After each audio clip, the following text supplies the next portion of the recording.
अस्सलाम वालेकुम जनाब, क्या हाल ने? ठीक हो? खैर जरा जी खैबर तो असी आ गए हैं, लेकिन इतने सिक्योरिटी किले खलते ने। देखो अगर हाँ जान दौन तो असी किले के बिल्कुल करीब पहुँच आए हैं। अगर हाँ जी डग टेल ना होगी तो हाँ किला भी दसने जाके किला हम नजर ना आसी इन बूटा पिछे किले वो पिछे पता नहीं नजर आ रहा देखने जाके इंशाल्लाह संगियो भराओ क्या हाल चाल ने? ठीक ठाक हो? खैर है ये इमरान भरा साडा ये असां खैबर करके आए ये साडे दोस्त ने नाल ते असी खैबर के मुकाम ते आ गए। संगे मसला है कि पिछे पुलिस वाले ना उन्होंने को बड़ा औखा बच किसी तक आए। देखो अगर उस तक पहुँच गए हैं तो हाँ दसने ये इतने जंगे खैबर हो ही ना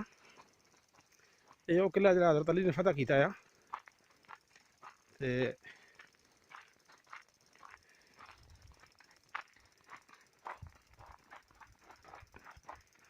एक तो ना तकलीफ है ना पुलिस वाले वो यार इतने अं कड़ा आके टकरा मारनिया ने या पटना पटना करना कुछ वो संगे अगर तुम नज़र आवे तो इतने किला ने खैबर का ये जरा गजबा खैबर होया इतने है जी।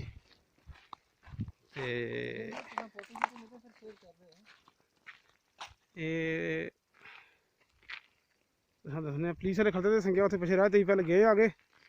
तो पुलिस वाले तो दूसरी साइड से आ रहे हैं और बाई चांस एक गड्डी और पठाना नहीं खलती थी उधर गए तो हाँ इधर आ गए हैं। इधर आके तो हाँ जो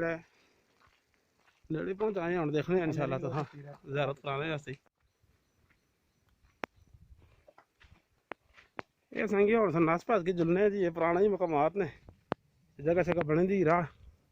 ये पहले तक बार इसी आए हैं जबरदस्त जगह ही पर इन्होंने बंद कर हटा पुलिस वाले ने ये मनीर हाँ तो जो संगी सुधगा रहे उन्होंने पता ही है जरा इतने पुलिस वाले का केह् निज़ाम होंदा है उन्होंने अपना ही कानून है जितना दिल आखो राह खोल दौड़ दिल आखो बंद करो। सुबह वेले असीं गए हाँ ईद की नमाज पढ़ने तो टुर टुर के यकीन करो मर गए 5 किलोमीटर टुरे तो नमाजा से अंदर जाना पावे अंदर भी नहीं बाहर खुली जाती कर पढ़ी नमाज वधिया ऐसे क्या करना फिर बंदा कर भी कोई नहीं सकता करे कि थे पता गल भी करे तो अगले हथ नजा लाने को ऐ मगो ना खा संगियो किला यानी बिल्कुल पहाड़ी के सिरे उत्ते ये सुराख तो नज़र आ रहे हैं कोई मोर्चे शोरचे इन्हों के जी तरीक असां पढ़ी है उसके मुताबिक जो मुसलमान है उन्होंने तादाद 1600 ही तो जो यहूदी है ये यहूदियों का किला ठीक है उन्होंने तादाद तकरीबन 10,000 ही। पहले हज़रत अबू बकर सदीक ने कोशिश की थी फतह करने की नहीं होया पहले दिन दूसरे दिन कोई दूसरे सहाबी सफा सला रहे नहीं होया तो तीसरे दिन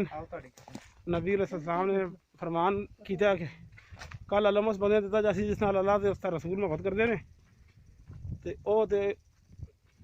बंदा भी हजरत अल्लाह के रसूल नाल मोहब्बत करता है। तो सारे सहाबी राती खुशी नाल सुते ही नहीं कि चलो यार मत सादत असां दस्या आ जाए। तो सुबह वाले नबी अलैहिस्सलाम ने पूछा कि हजरत अली कितने ने और दसा गया जी उन्होंने अखियां दुख सी नबी इस्लाम ने अपना ला बेदान लाया उन्होंने अखियां में सही हो गए मरहब नाल मुकाबला होया पर इसका भरा कतल होया फिर हजरत अली का मुकाबला मरहब नाल होया। इत्थों नबी अलैहिस्सलाम ने शादी भी की थी जी सईदा अफदा रज़ी अल्लाह तआला अन्हा यहूदी दी बेटी है इस्लाम कबूल किया है नबी अलैहिस्सलाम नाल शादी हुई इन्हां दी। तो दूसरी खास गल जी ये वे कि इत्थे ही नबी अलैहिस्सलाम ज़हर भी दिता गया ने एक सहाबी है उन्होंने नबी अलैहिस्सलाम नाल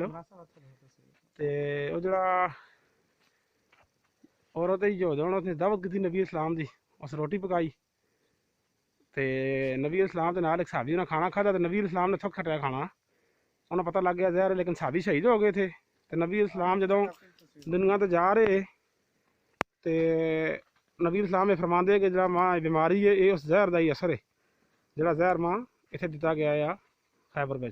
भराओ यही संगे हम ज़ियारत ने खैबर की अगे जा ना सकते और तो पुलिस वाले जो ना किसी वेले भी आ गए तो काम रह जासी इसकी तो वीडियो थोड़ी थोड़ी बना रहे हैं तो इसे तुम शेयर करसा मनीर भरा आफत रुखसार शेख भाजी अब्दुल वहीद खान शायद इधर आए हो तो उन्होंने इतने शायद ज़ियारत की दूसरी दफ़ा आए लेकिन पुलिस वाले ने संगियो नहीं तो गड्डी साढ़े कोल ही अज इमरान साहब पक्के साढ़े नाल ने अज ये खलते हैं तो रोज़ आखते इमरान पकड़ो पकड़ो अज पकड़िया नहीं देख लम्मा ही पा लिया अज लेकिन हूँ ये कि अगर ना होते कि पता नज़र आ गया उन्होंने आके जब जब करना साढ़े नाल अब जब बई ना कल हम जटेड ਹਰਦੀਪ ਬੈਂਕ ਲਿਮਿਟਡ ਵਸੀਮ ਸਾਹਿਬ।